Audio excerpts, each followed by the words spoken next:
that her character might have used to learn how to become the perfect dinner party hostess.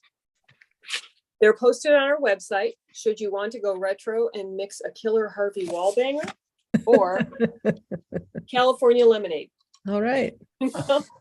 Now, Jess, the QUARRY Girls was inspired by true crime when you had multiple serial killers operating in your town. Multiple? Tell us about that. Yeah, it was the 70s. And so I was obviously very young, but I was living in St. Cloud, Minnesota, and there were 2 and possibly 3 serial killers operating. They've never caught the third, so they can't say for sure if he was also a serial killer, but they think so. Yeah, and so the book looks at not so much those true crimes, although I talk about them in the author's note, but more what it feels like to grow up in a community where nobody is telling you what's happening. Very cool. This is actually pretty good. I don't usually like whiskey. So what's in that one again? The California lemonade is whiskey, lemon juice, sugar, club soda. Only I didn't have any club soda, so I used 7-Up. So Okay. And a dash of grenadine. Okay. Okay.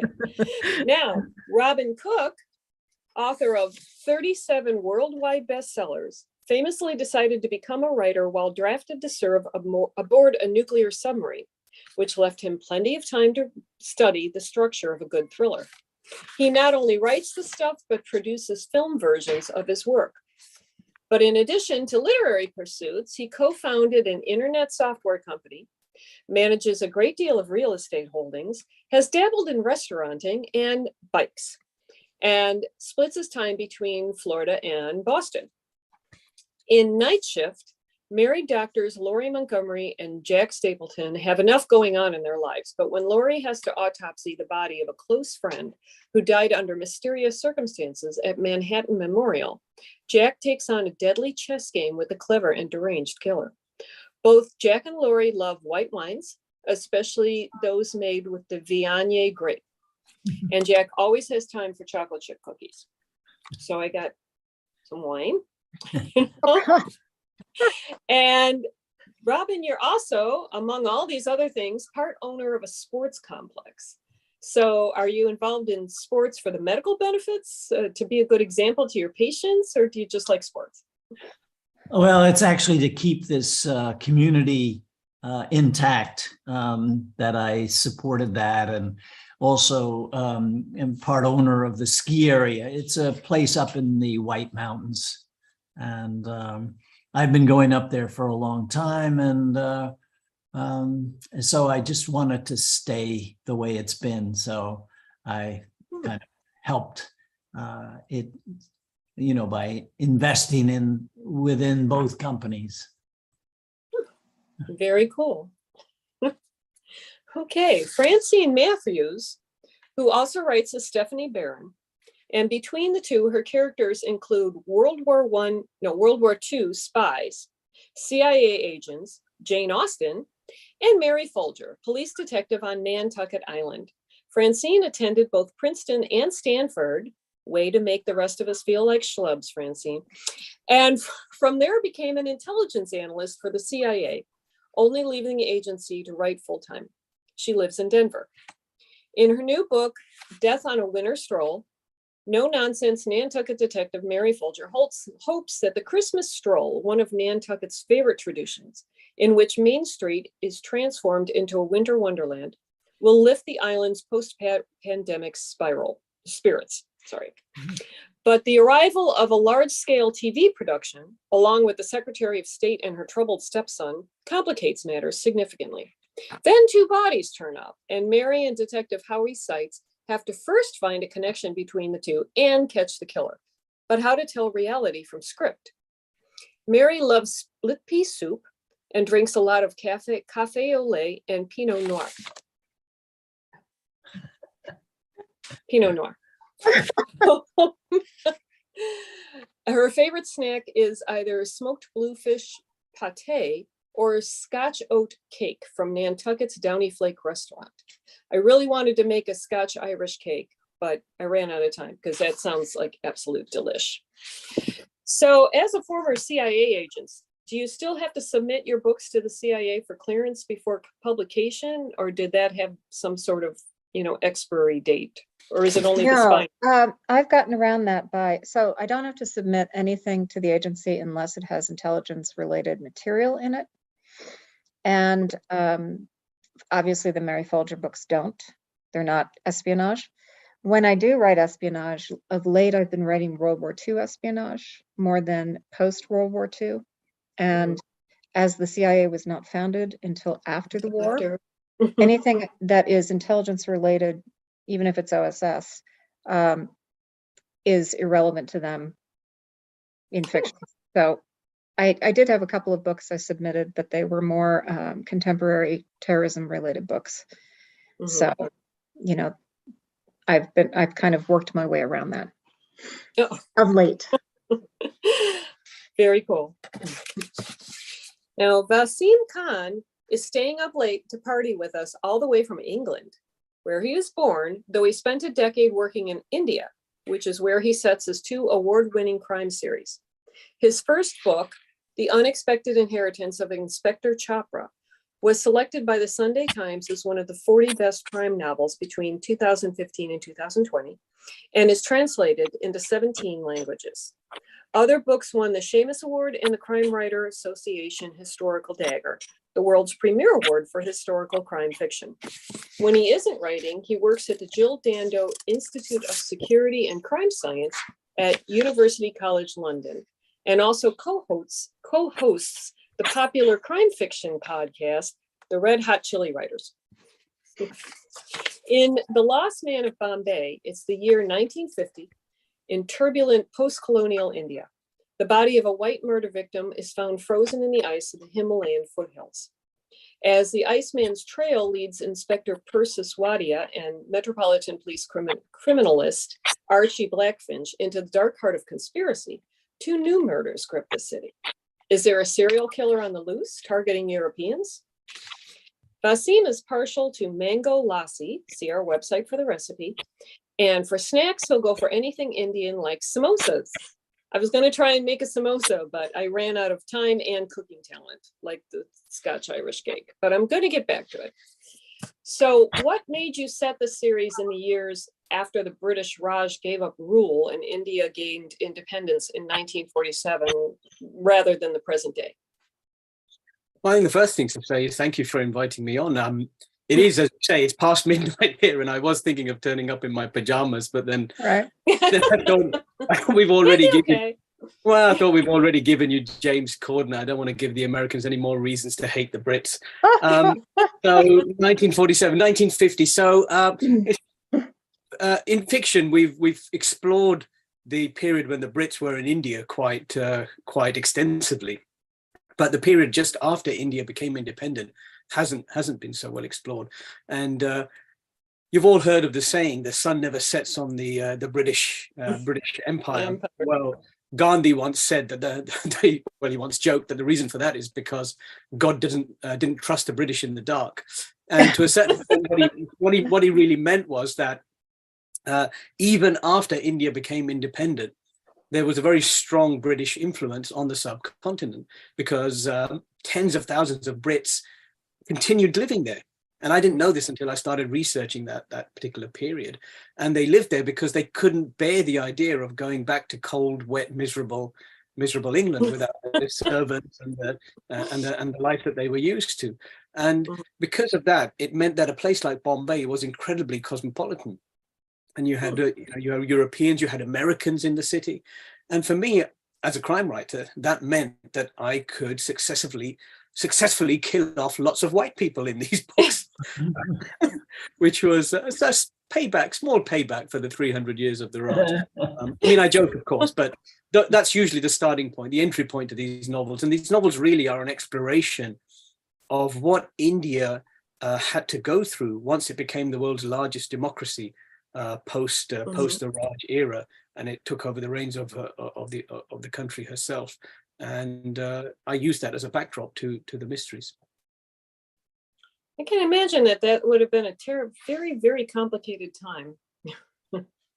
Yeah, well, Absolutely, and that complexity is something that as crime writers, I think we thrive on, because most crime novels, most thrillers, they're not just about the crime and the mystery elements of the novel, but they're about drawing readers to a particular setting and hopefully imparting some knowledge about that setting that readers don't already know. Yes, yeah. Very, very true. All right, now we're going to hear from some of these books that we've just learned a little bit about. So we're going to go back to Jess and hear a selection from the QUARRY Girls. Okay, thank you. I'm going to read the prologue because it's short. Okay. That summer, the summer of 77, everything had edges. Our laughter, the sideways glances we gave and got, even the air was blade sharp. I figured it was because we were growing up. The law might not recognize it, but 15's a girl and 16 a woman, and you get no map from one land to the next. They airdrop you in, booting a bag of kissing potions, lip gloss, and off-the-shoulder blouses after you. As you're plummeting, trying to release your parachute and grab for that bag at the same time, they holler out, "You're pretty," like they're giving you some sort of gift, some vital key. But really, it's meant to distract you from yanking your cord. Girls who land broken are easy prey. If you're lucky enough to come down on your feet, your instincts scream at you to bolt straight for the trees. You drop your chute, pluck that bag from the ground, surely it contains something you need, and you run like hell, breath tight and blood pounding, because boys who are men are being airdropped here too. Lord only knows what got loaded into their bags, but it does not matter, because they do terrible things in packs, boys who are men, things they'd never have the hate to do alone. I didn't question any of it, not at the time. It was simply part of growing up a girl in the Midwest. And like I said, I thought at first that's why everything felt so keen and dangerous. We were racing to survive the open field sprint from girl to woman. But it turns out the sharpness wasn't because we were growing up. Or it wasn't only that. I know, because 3 of us didn't get to grow up. The year before, 1976, had felt like a living thing. America standing tall in a Superman pose, her cape a glorious red, white, and blue flag flapping behind her, fireworks exploding overhead and filling the world with the smell of burning punk and sulfur. Not only was anything possible, we were told, but our country had already done it. The grown-ups did a lot of congratulating themselves during the bicentennial, it looked like. For what, we didn't know. They were still living their same lives, going to their boring jobs, hosting barbecues, grimacing over sweating cans of hams and hazy blue cigarette smoke. Did it make them a little crazy, taking credit for something they hadn't earned? Looking back, I believe so. And I think that, for all its horror, 1977 was the more honest year. 3 Pantown kids dead. Their killers right there in plain sight. It all started in the tunnels. You'll see. Very interesting. Thanks. So this may be off the topic, but Yeah. how do some of your books are about magical realism. How do you define magical realism? I'm a big fan of Isabel Allende and Alice Hoffman. So if you've ever read their books, it's like the regular world, but the frame is a little bit wider. So we get to see the magic around the edges. Just a little like thinking of somebody's name before you run into them the next day, or cooking food, and whatever emotion you're feeling when you cook, the person feels it when they're eating. Huh. And does that come to play in the QUARRY Girls? It doesn't. No, my magical realism books are full up. Magical realism. The QUARRY Girls is just a thriller. You know. So were you born and raised in Minnesota, or are you a transplant?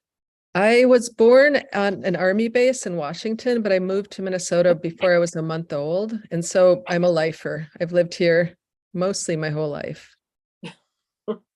So there's a lot of your childhood and recollections in the QUARRY Girls? Yes, and it's sort of Minnesota, and I think a lot of the Midwest is a really fertile ground for horror and thrillers, because all the bad stuff happens here, but we don't talk about it. So it sort of abscesses and gets infected. And so it's a lot darker in many ways, because people think, Minnesota nice. It's just really well-honed passive aggressive-ness. Midwesterners. That is very interesting. Mm-hmm. Okay, totally off topic, because I can't resist it. How did you start fostering kittens, and do you have any that you could show us? I have two right now and they're insane. So they're downstairs, but I will sneak them up during a break. I started 11 years ago. I wanted my kids to learn how to volunteer, but they were too young to bring places. And so fostering, we could bring the volunteering into our home. Oh, that's a great Mhm. idea. That's Yeah. really interesting. Yes. Thanks. Okay, favorite Galaxy Quest quote. real Oh quick. my God. I love Galaxy Quest so much. Now I'm drawing a blank. It's one of my top 5 favorite movies of all time. I know. I think mine is, look, I have one job here. Oh, yeah. It may be a stupid job, but it's mine. It's just say I was that on a writing retreat in Oregon just a couple days ago, and I was the navigator, and I actually used that line because I'd say the directions, and then Siri says the directions. I'm like, I have one job. Technology took it. Yeah. Okay, well, thank you. Now we're going to go over to Robin Cook and hear a selection from Night Shift. Okay. Well, first I have to mention that this book involves Jack and Lourey, my two medical examiner characters who have been in about a dozen of my books. And so anyway, here's what I was going to read. It's sort of in the middle of the book. Slowing to match Jack's pace, Ronnie hazarded a glance down at the speedometer and was impressed that Jack was maintaining close to 20 miles per hour on his bike. As the two of them hurled northward by catching the synchronized traffic lights, Ronnie came to understand that the only way he was going to accomplish what he needed to do was to move over to the left lane and time it correctly, that he and Jack would start across an intersection of a westbound cross street at the same moment. At that point, Ronnie would suddenly swerve into the cross street and either impact Jack directly, or if he were slightly ahead, allow Jack to impact him. Either way, at that speed, Jack would surely be gravely and almost assuredly mortally injured, which was the goal of the whole operation. Ronnie tensed as the two of them rapidly bore down on 83rd Street. In an attempt to gauge the upcoming collision as carefully as possible, he increased the Cherokee's speed slightly, moving a bit ahead of Jack. He reasoned the Cherokee would have to travel a smidgen farther than Jack's bike as it made the turn if they were to collide as planned. At the exact moment of entering the intersection, Ronnie yanked the car's steering wheel hard to the left and braced himself against the accompanied G-force that threatened to throw him into the passenger seat. There was an accompanied high-pitched screech of the tires, bitterly complaining about the same G-force, while the entire car tipped precariously and threatened to roll. Ronnie yanked the steering wheel in the opposite direction as the image of Jack and his bike loomed ahead, with everything happened in a fraction of a second and a blink of an eye. The Cherokee shuddered as Ronnie fought with the steering wheel to straighten the vehicle toward the opening between the cars parked on either side of 83rd Street. After the initial shuddering thump, Jack collided with a thud against the windshield, causing Ronnie to duck by reflex and left a swath of blood as he careened off the right side. Almost simultaneously, Ronnie felt a second shudder and heard the crunching sound as the Cherokee crushed the bike, undoubtedly reducing it to a mass of twisted and broken carbon steel. That's all. Okay, wow. Not good for Jack. Not good for Jack. And so everyone will have to wonder, what happened after this? So Yeesh. there I hope you he was wearing a helmet. He was wearing a helmet. Oh, good. Good. Yes. So that sounds amazing. So your characters are both pathologists. Correct. Medical examiners in particular. And one of the things that we didn't mention last time when I was talking is that I really feel like I'm a doctor who happens to write rather than the other way around. So my books are very oriented towards medicine, and this book, like all the others, have a very specific medical theme. And the medical theme in this is that private equity is not doing us a favor by getting involved as it has been in medicine. Oh, I couldn't agree more. So what I wanted to ask you about, I don't know if it has to do with this particular book, but tell us about using ancestral DNA to aid forensics, a topic I've been trying to wrap my head around recently, and it's not easy exactly.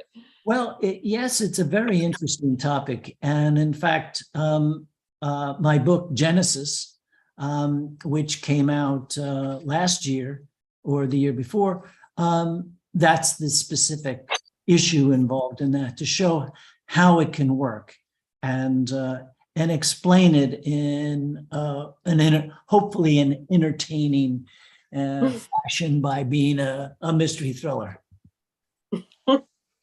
Okay, I'm going to have to read that then, because people keep asking me about it, and it's like I kind of know, but I don't. Well, it's really very interesting, and doing the research on that, you know, as I'm probably all my fellow writers will say, is the only fun project or part of doing another book is the research. Because the writing is actually a lot of work. Right. And, but the research is always fascinating and oftentimes takes you in directions that you don't expect. And I learned an awful lot about the way that ancestral DNA can help with forensics and how it really works.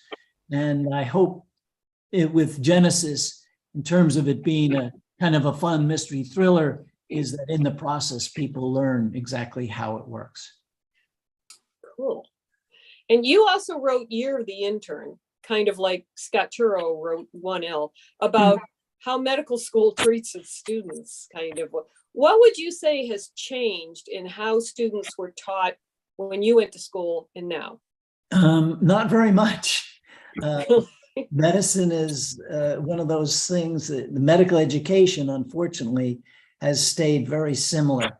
They knew there was a big problem with internship, where a person goes from medical school to actually being a doctor. But how they rectified that problem was by renaming it. And they call it now first year residency rather than internship. And that was supposed to solve the problem. But of course it doesn't. There's still much too much hazing that goes on in medical training, particularly in the surgical arena. And that really doesn't do anything except kind of poison people's personality. And most doctors recover from it, but to me, it's ridiculous to be teaching people in that regard and making people kind of angry at the system. And the way, I mean, The Year of the Intern was my first novel. I had no idea what I was doing. I never took any of those hard courses in college, like writing or literature, anything that might have made me a better person. I was a chemistry, math, physics major. And so writing The Year of the Intern, and I really wrote it on the submarine, which is one of the more unique things about my life's history. But it's actually a good place to write. Yeah, I can imagine. I mean, you don't have to worry about the sun coming up or going down. And we were underwater for 75 days. And so it was the only time in my life that I really had free time. Mm-hmm.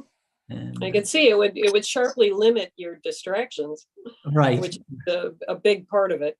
Exactly. So if someone's child was going to med school, what would you encourage them to specialize in or not specialize in? Well, you know, it's up to individual interests. When I was in medical school, I couldn't understand why someone would go into ophthalmology. Why study the whole body and everything else and then isolate onto these two eyeballs? But it wasn't until I had finished a surgical residency that I realized what a great way to be a surgeon and a doctor and not have to spend every moment of your life. So that's why I actually ended up doing a second residency in ophthalmology and eye surgery. But it's really a very individual choice, and the lifestyles are very different depending upon which specialty of medicine you're in. Whether it's general surgery, because then you're working all the time, you really can't go away. Especially if you have people, post-op patients in the surgical intensive care unit, you can't go away for the weekend. And so it's really an very encompassing life. And some people like that, and other people feel restrained. So just to switch gears, tell us about the internet software company you co-founded. What kind of software is it? Well, it was software it first menued way back when. I don't know if anybody remembers, but PCs were not menued. You turn them on, you had to go into DOS. You had to set it all up. Whereas the Macs were menued. So myself and a couple of friends came up with a menuing system for PCs. And it was very successful, but we realized the problem was actually sending when we got a request to buy our product. And so we then did a program for shipping, and it's still a very viable program, but I've lost interest in that. That was a long time ago. I should say that during this pandemic, when this pandemic started, I realized, since I had written the book Pandemic, I knew a lot about this kind of stuff. I realized that testing was going to be the biggest problem. And during this pandemic, I've actually started with 3 partners a testing diagnostics company, and we're about to unleash in the world the world's best COVID testing machine. So that's very exciting. We're waiting day by day for the approval from the FDA. And so that's been my very exciting kind of contribution during these last couple of years. Besides writing another book, Night Shift, and also just finishing the outline for number 40. Just like Francine, you're just way to make the rest of us feel like underachievers, Robin. No, no, not I. Well, speaking of Francine, let's hear a section from Death on a Winter Stroll, which also has tones about the pandemic.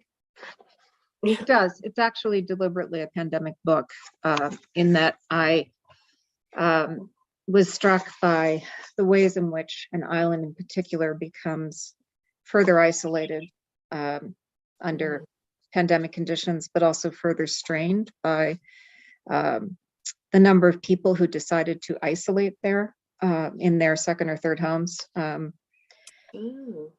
thus were straining the local Nantucket Cottage Hospital system severely because it has no ICU, it has only 2 ventilators, and generally has to medevac anyone out who needs care to Boston. So I was fascinated by what happened to Nantucket during the pandemic, and having written a series of books, this is the 7th in this series, it was an appropriate sort of time and place to address.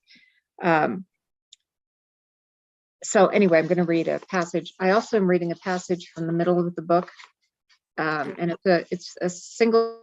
I wanted to really and a suspect. Okay. Theo walked briskly up the long crushed shell drive, his face lifted to a sweep of Milky Way dazzling overhead. It was startling how little he thought of stars when he was in LA, how clouded they were by light pollution. But the pricks in the firmament tonight, I'm sorry, my dog's barking. Haley. Shh. Oh, I'm sorry. Okay. The pricks in the firmament tonight were mesmerizing. He was flooded suddenly with images he hadn't thought of in years. Himself shivering and wet from a midnight drenching at school, a bout of hazing in his first year, and his silent, hateful sobbing as he huddled in a ball on the slates of the school roof. Blessedly lone, but wretched. The vast scrawl of the stars overhead and the sound that had drifted to his ears then of a soprano singing Tosca. Someone was playing it from an open window in the middle of the night in violation of all the rules. He had been stabbed with a brittle realization. Beauty existed regardless of pain. It could pierce even the heaviest shame and self-hatred, and for some reason that truth had given him resilience. He smiled to himself in the darkness. He had never been someone who broke easily. Theo. The deep voice was calm and authoritative, instantly recognizable. Theo stopped short. Vic, I enjoyed our conversation this evening. The older man fell into step beside him. His expression was impossible to read in the darkness, but Theo knew what Vic meant. He'd relished their back and forth about horse breeding. It was a relief to talk about something other than Hollywood for once. So did I, he said warmly. Unfortunate then that it was our last. I'm sorry? Our last conversation. Sonnenfeld sounded amused. You're leaving tomorrow. Actually, Vic, I'm planning to be here until you're leaving tomorrow. The agent's footsteps slowed, delaying the return to the main house. You see, Theo, you threatened me this morning. That will never happen again. You will leave on the first plane out. Theo laughed, a startled noise, full of nerves. He had warned Vic to watch himself, but he thought the older man had taken it in stride. I think you're forgetting, Vic. I don't work for you. You don't work for Marnie anymore either. What? This time, Theo's voice cracked. Carly's telling her right now about the news that's going to break in all the trade papers tomorrow. What news? He could feel Vic smiling. About you and that 13-year-old boy you destroyed a few years ago. He committed suicide, remember? Jumped off the 5th floor of a parking garage in Anaheim after a special day out at Disneyland. What boy? Theo drew a ragged breath. I've never. Tell it to your lawyer, Vic suggested distantly. If you can find one to represent you after tomorrow. And Theo, Vic Sonnenfeld strolled by him, his expression benign, as though Theo were already irrelevant, already dead. Safe travels. Wow. I hope Sonnenfeld like dies by the end of the book because he's absolutely horrible. So as we were talking about the pandemic, and obviously it's relevant in this book, it's part of the motivation for this winter stroll in your book. So did you want to acknowledge what we've been through, or did you want to use it to press your characters, or were you trying to illustrate how stressed Nantucket Island got because of all the factors at play in the pandemic when people decide to stay in a place that they normally just visit for a while? You know, it's a complex subject, which is why it fascinates me, as I think VASEEM was saying, perhaps that we're all compelled by complex characters and issues. And that's kind of at the heart of any sort of crime fiction. What fascinates me about Nantucket and why I love to write about it is that, and I've said this before in talking about the series, is that it's a place that is contested in its ownership, in the sense that everyone who loves the island passionately believes that they own Nantucket, whether they are someone like Mary Folger, who is descended from a founding family of the island is police chief. She's my main character. Mhm. Her father was chief before her, so was her grandfather. She knows everybody she polices intimately during the off season. During the season on Nantucket, primarily June, July, August, September, the island is owned by people who bought it. So it's not the people who teach in the high school or who are staffing the hospital or who, landscape or clerk in various retail shops. It's people like Eric Schmidt and Wendy Schmidt, his wife, who own half the town. There are tech billionaires all over who, claim and feel that they are the backbone of the island. They're very different constituencies, but they are equally invested. And Right. so those kinds of conflicts inherently arise where one person has a vision for the future of the island that does not square with the vision of other people, namely the people who are finding it very difficult to even buy a place there or for their children who they've raised there to remain on the island. So in the pandemic, those tensions kind of came to the fore because tourism was shut down, restaurants were shut down, shops were closed, people weren't traveling, people were isolating, schools were closed. So the entire backbone of the economy of Nantucket just fell apart. And add to that the potential strain of an influx of people isolating there and wanting food deliveries and wanting medical care if coronavirus became rampant on the island. In fact, it did not. They had less than 20 cases. So actually the isolation must have worked to a degree. But the economy faltered. And STROLL is an example of that. STROLL has been going on for 50 years at the first Saturday of every December. And Santa arrives by Coast Guard cutter.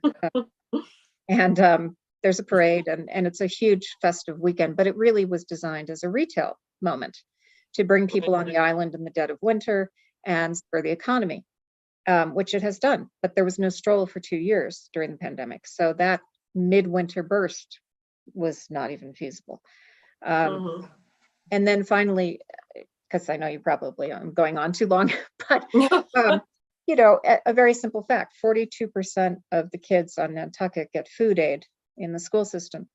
With the schools shut down, and this is, an insanely wealthy island, but 42% of the kids need lunch assistance. With the schools shut down and the restaurants not working, the local chefs banded together and started creating lunches for the kids that they handed out in the parking lot every day of the school in a drive-through line from a food truck, just to make sure that these kids got fed at least once a day. So I found all of that fascinating as a setting, because to my mind, when you have different constituencies in a community that are very invested, you have conflict, and conflict leads to violence, and violence, of course, contributes a body here and there, hopefully. So I can kind of understand a lot of that, because I also live in an area that tourism is the #1 industry, followed by construction, new home construction. So right. yeah, the pandemic really did a number on a lot of businesses. But I have to ask, how did you ever have the courage to write a book in which Jane Austen is the detective? It's like, did you think about it and think, no, that'd be nuts, I can't do that, and then think, oh, but that would be so cool, no, that's nuts, I can't do that? I did it to get her voice out of my head, and that is the absolute truth. I channeled Jane. I'm writing the 15th book now in the series, which is the final book in the series, because we've reached 1817 and she's dying. And so, yeah, it's quite something to write a book about your main character as she's dying. But back, gosh, I was pregnant with my eldest child, who turned 28 today. And I was reading Austen, and I found pregnancy hallucinatory. And I was hearing voices, and one of them was Jane's. And I thought, okay, if I'm going to keep speaking in Austinese in my own thoughts. I need to start seeing if I can use it for something. And what I decided to do, I happen to love the Regency. I studied Napoleonic France in my undergraduate days. And that's the corollary of the Regency in Britain when Jane Austen lived and wrote. I wanted to use the history of the Napoleonic Wars as backdrop. And Austen had two brothers who were post captains in Nelson's Navy. She had a brother banker who helped finance the Prince Regent. She had access through the men in her family to all kinds of interesting aspects of life at that time. Another brother of hers was a wealthy landowner who was a magistrate and took her through the jail in Canterbury to see the workings of the jail. And this doesn't necessarily come out in her fiction, but it comes out if you study her letters. And her letters are my primary source material. But I chose to make her a detective because I'm a detective novelist primarily, but also, Lisa, because the chief quality that makes her writing memorable today is her ability to understand motives of the human heart. She was profoundly perceptive about motivation, and that comes out in all of the dynamics among her characters. There's a lot of misperception in her plotting among her main characters, and revelation and investigation of character that leads to either happiness or misery. And I think that's why we continue to read her. And she lived in an era when there were no professional detective investigators. She lived pre-police. So everything was informal justice, and it was handled by the gentry, of which she was a member. So she seemed ideally suited to being an amateur detective. So she easily could have been a detective with all those resources to her. Yeah. Very interesting. Try to make it plausible. Yeah. Okay, well, now we need to move on to VASEEM, because I'm dying to hear part of The Lost Man of Bombay. Okay, great. So that's this one. I just wanted to flash the cover because it's a lovely, amazing cobra on the front there. Oh yeah. Not just because the book is based in India. There's a reason for it in the plot. So I'm going to read a bit from the beginning of the book, a very short reading, but a quick preamble. So this is the third book in the series. It's called the Malabar House series. The first book was called Midnight at Malabar House, and it introduced us to our protagonist, Inspector Persis Wadia, who is India's first female police inspector. And because India is a very patriarchal, quite misogynistic society in 1950, nobody knows what to do with her. So they send her to Bombay's smallest police station called Malabar House with the rest of the reject and the misfits. And then murders happen and she solves them, etc., etc. And in this one, as you mentioned at the top of the hour, a white man's body has been found in the Himalayan foothills, and he's sent to Bombay, and Persis has the task of identifying him and finding out why he was killed. Okay, so Malabar House's recent notoriety, partly thanks to her own efforts, had resulted in a sudden glut of cases. The other stations in the city appear to have agreed among themselves that anything of a quirky nature, anything politically charged, and with little hope of resolution, might justifiably be shunted to Bombay's smallest police outpost. In effect, they'd become a dumping ground for cases nobody else wanted. In a way, it made sense. The station was already a dumping ground for officers nobody wanted to work with. The only cases that landed here were the ones with a tendency to explode in the faces of their investigators. Mystifies me why anyone cares, said her colleague Birla. If you choose to climb mountains, you shouldn't be surprised if you end up freezing to death in a cave. After he'd wandered back to his desk, she picked up the evidence bag. Inside was a notebook, pocket-sized and bound in pebbled brown leather. The edges scuffed, the leather faded. She opened it to the flyleaf and immediately saw why the Iceman had been sent to Bombay. On the blank page was a stamp, Bombay Press, 1943. She now had an upper limit for the length of time the Iceman had been up in his mountain cave, 7 years. She continued flicking through the notebook. The first section was taken up by various maps of India. She noted that they were all maps from the pre-partition era, some stretching back to the beginning of the colonial period, India still labeled as Hindustan. She wondered briefly if the Iceman had been a cartographer. Perhaps he'd been exploring the high passes with the intention of mapping them. But if that was the case, where was his equipment? Why did he have no identification on him? What had happened to his clothes? There seemed to be nothing about what he had been doing up in the mountains. At the very end of the book, she found something odd.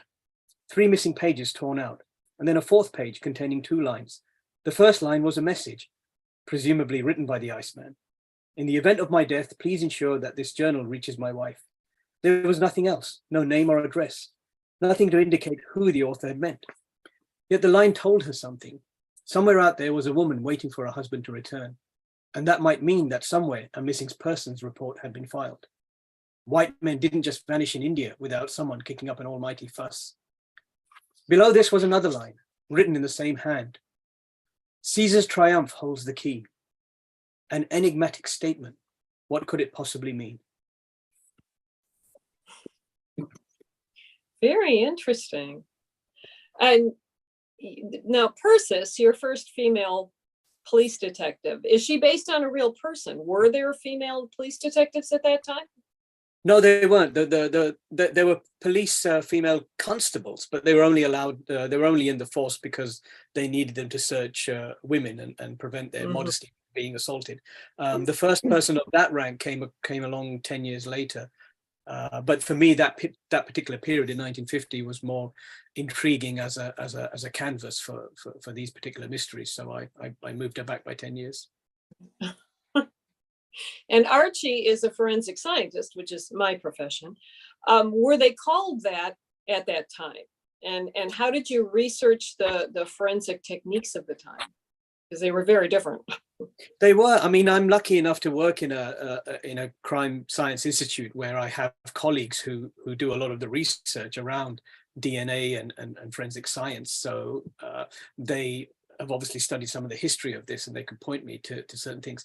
But I think when you're writing historical fiction, I mean, you can't afford to get bogged down in the research to the point. I know that Robin said that that's the fun part, and he's absolutely right. It is the fun part. But then you have to make a judgment call as to how much of that you need to include and how dedicated to accuracy you really want to be, because we know in reality that the world doesn't work in the way that shows such as CSI would have us believe. Yes, DNA I can attest to that. Well, right? DNA results take ages to get back. You don't get them in 5 minutes flat. So I think that forensic scientists might have been called criminalists back then. But one of the things that I find fascinating with doing the research, and one of the things that I try and do with these novels, is to slightly rectify certain aspects of history. So we're talking about fingerprints, right? And one of the things that I discovered, and I mentioned in the first book in the series, Midnight at Malabar House, is that the fingerprint classification system that we have used for was actually invented in India by a pair of Indians in the state of Bengal near Calcutta. But because their supervisor was a Brit, Henry. it was named Henry. That's right. It was named the Henry classification system, and then it was transported to Scotland Yard and beyond. And in my books, I try and correct some of these things. Excellent. Yes, very excellent. Yes, I know. I read the whole story, the history, the whole book about fingerprints and all the different conflicts, and that, yes, it wound up. Henry was a brilliant at self-promotion. So, and sorry, I lost track of what I was going to say. But I always feel like you can do anything. I mean, you can fudge any details you want in a book as long as you put it in the notes and acknowledgements. Yeah. At the end of the book, notes and acknowledgements. Yeah, this doesn't really work like this. Then we are. I mean, one of the other reasons that I write these books is it's not just because I lived in India for a decade, but because the India that I saw didn't marry with the depictions of the subcontinent that I'd seen in fiction and on screen. We have a bad habit of mythologizing India in the West, and I grew up in the West, so I know this.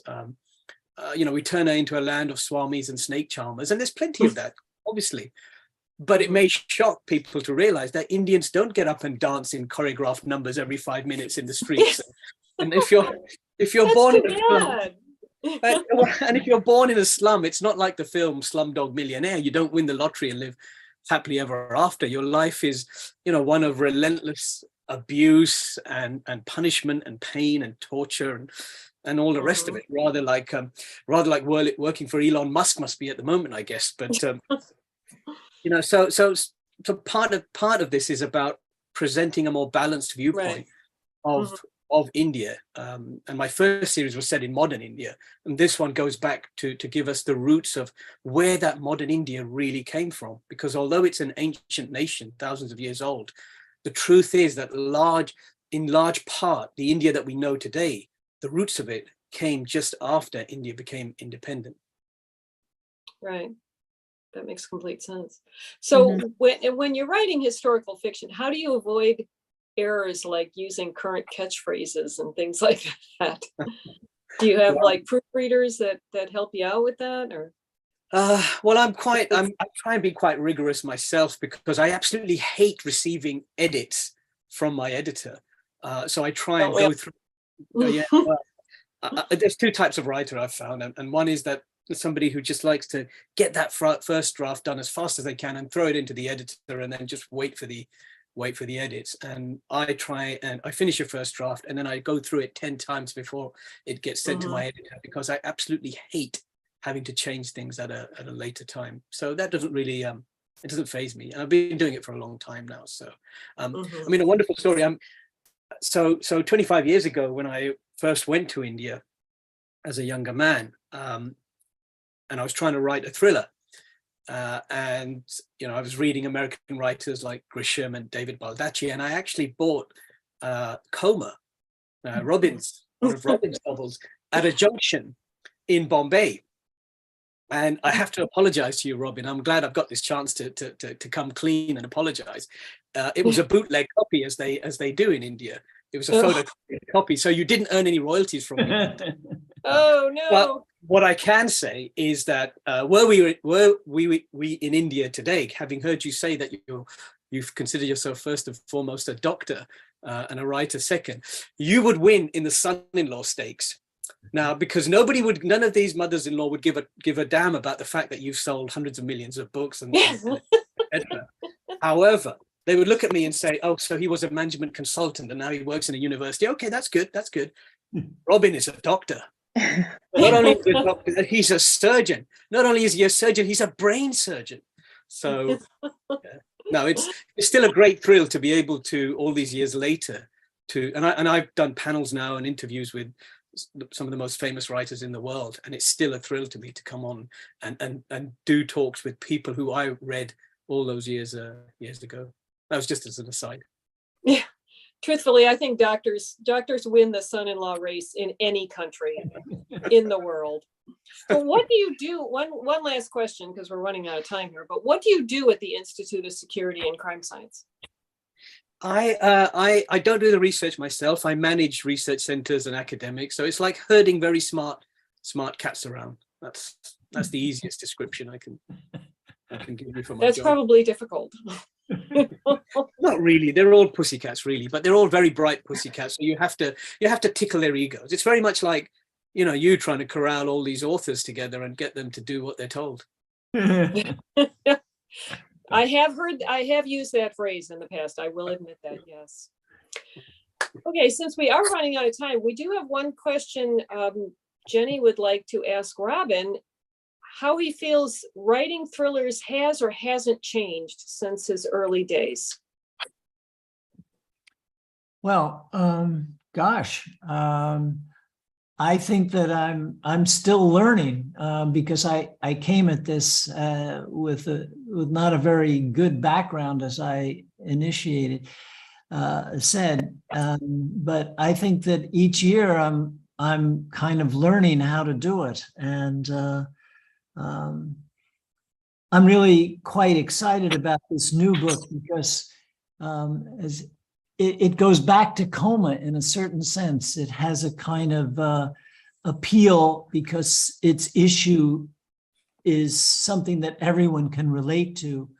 And there's a certain simplicity to the plot line. But we'll see. It's because it's really the readers who decide for us whether we're doing the right thing or not. True, very true. Okay, quick round robin. No, no pun intended, but we'll start with you. Plotter or pantser? I'm sorry, what was that? Plotter or pantser? Do you plan your books out or do you make them up as you go along? Oh my goodness. Certainly I'm a real plotter because I had all the wrong education, as I mentioned, and all in terms of science. So I really spend an inordinate amount of time on my outlines. And then once I sit down, that's actually the shortest period of doing a book, is actually writing the first draft. Yeah, I agree. I'm the same way. VASEEM, do you plot or? Yeah, meticulously, because as I said, I hate edits. But having said that, the book that I'm currently working on, it's in between the next two historicals. I sold a book to my publisher, which is a modern contemporary psychological thriller set in small town America, and sold it off the back of half a page. So I hadn't plotted it out, and now they've brought my deadline forward by 4 months, and so I'm having to sort of discard the idea of a really detailed plot and feel my way through it. And it's a really interesting way of working, not really knowing exactly what's going to happen 2 chapters along the line, but just having a rough idea. So yeah, let's see how that works out. Well, that sounds terrifying to me, frankly, but I had kind of the same experience. My agent didn't like the book I was working on, so in frustration, I threw it aside and I wrote like 3 pages of something that had been rattling around in my head and sent it to her. And she's like, "Oh, I love it. Write the rest of it." And I'm like, I have no idea what's going to happen in the rest of this book. Jess, are you plotter or pantser? First, I need to know, VASEEM, where in small town USA? Is it in Minnesota? Is it St. Cloud? It's not in Minnesota, but I do love the name St. Cloud. I might steal that. It's a fictional town called Eden Falls, and it's sort of southish, because the only American accent I can do is a sort of Southern accent. So Okay. Sounds good. I am a plotter. Many of my friends are pantsers and I love them, but I don't trust them. I don't trust somebody who can just write a book with no plot. Yeah, I don't understand it either. Francine? Lee Charles famously says that he never plots a word, and he just gets up one day every year and he begins a new Reacher novel. I don't really believe him. I've met him a few times and done talks with him. I think he has a twinkle in his eye when he says that. I think he does have a bit of a plot. So Francine, plotter or pantser? Oh, I'm a dedicated outliner. I write outlines within outlines. Yeah, I cannot. I generally start my outline or my plotting with the end of the book and work backwards. That's always been my method. Because I feel like it's getting in a car in New York and saying, I know I'm going to end up in LA. I'm not sure what route I'm going to take, but I'm going to LA. So I always start writing a book with the end and then work outward from that. After I've had the initial concept of what the book is about, obviously. But the actual outlining commences with the ending. So. I have a funny story that I can tell you, people. Is that after I wrote Coma and being in academic medicine, and I've really tried to encourage a lot of other writers, doctors, to write, because being a doctor, it opens this opportunity to really understand people in ways that other people don't get to understand them.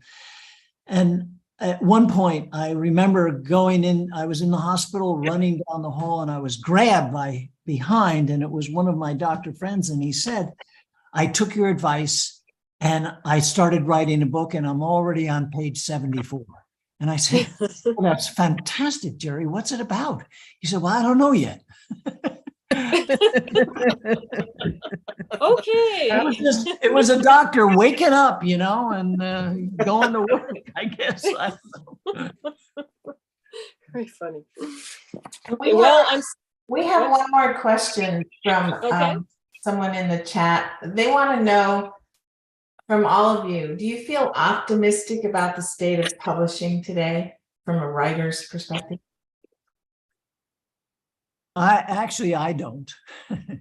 I think that the problems, because the people's attention is being taken by so many other things than reading, which I feel is very unfortunate. And there's been a consolidation in publishing, particularly here in the United States. There's been several references here to agents or whatever telling us what to do and stuff. And I think that's sort of a bad sign, in that we should be the ones deciding what we want to write and what we should write, rather than agents telling us or publishers telling us. So I'm a little concerned, to tell you the truth. I have a different perspective. I'm very hopeful. I think that so many good young adult books are getting written now that readers are getting excited about reading young, although there is, of course, a lot of distractions. But I also think indie publishing has opened up a lot of room for people to not necessarily make good money, but to get their stories heard. And I also am seeing a lot more diversity in publishing here in the US, which is good for everybody. It's good for writers, it's good for readers, it's good for everybody. So I'm also an optimist by nature. So there you go. I'm a pessimist by nature. I always have been, although I prefer to call it being a realist, as most pessimists do. But I am actually optimistic about storytelling. I believe that storytelling is stronger than ever, but I don't think it's necessarily printed page. So I see storytelling as constantly evolving. And I told my son at one point, that who was a writer, don't write fiction, think about streaming television. You know, I just think that there's yes, it's competitive, but it's also very rich storytelling going on right now. So I kind of divide my pessimism, but I wouldn't go into writing now if I were young. I just don't think it's a career anymore. Yeah. I think I'll do that Indian thing of just agreeing with everybody and just going off and doing my own thing. I mean, look, the truth is that the industry as a whole is doing well. You know, the pandemic showed that people still want to read. Book sales post-pandemic have really recovered well. But what's happening is that success is being increasingly narrowly channeled into a handful of the big publishing houses. And I'm with a big publishing house, so I understand that. But in terms of author earnings, the average author earnings, certainly in the UK, I don't know what it's like in the States, is a ridiculously low figure. And the lucky few of us who manage to make a decent living out of writing is increasingly small. And yes, I take on board what Jess has said about indie publishing and Amazon KDP and all the rest of it, giving people opportunities, and that's great. And yeah, speaking for myself, clearly I'm someone who is really behind the idea of more diversity and newer voices in the industry. But what I have seen to a great extent is that it's pointless bringing in these voices if it's just to tick a box. You know, quality has to be maintained, however you choose to define it. And then once you've got an author, you've got to nurture their careers. There's no point bringing in somebody from it doesn't have to be a color, somebody of, it's not always a race issue. It could be gender, it could be whatever the minority community it is that you're trying to showcase in publishing.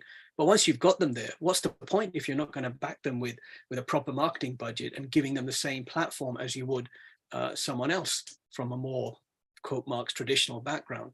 So I think you've got these competing forces. Some of it's positive and some of it not so much. Yes, yeah, I agree. Yeah, I'm optimistic about readers and audiences, and I think people will, and storytelling. People always want stories. They still want stories. They crave it. whatever form it takes, whether it's printed or audiobook or ebook or streaming or anything like that. I'm not optimistic about my salary as a writer at all, but about people reading, I think that will not change. So I'm so sorry that we're out of time, but thank you to our fabulous authors for this wonderful event, and thank you to our viewers for joining us. And Thank you, Lisa. please tune in to future Rogue Reads, or you can always view past Rogue Reads on our YouTube channel.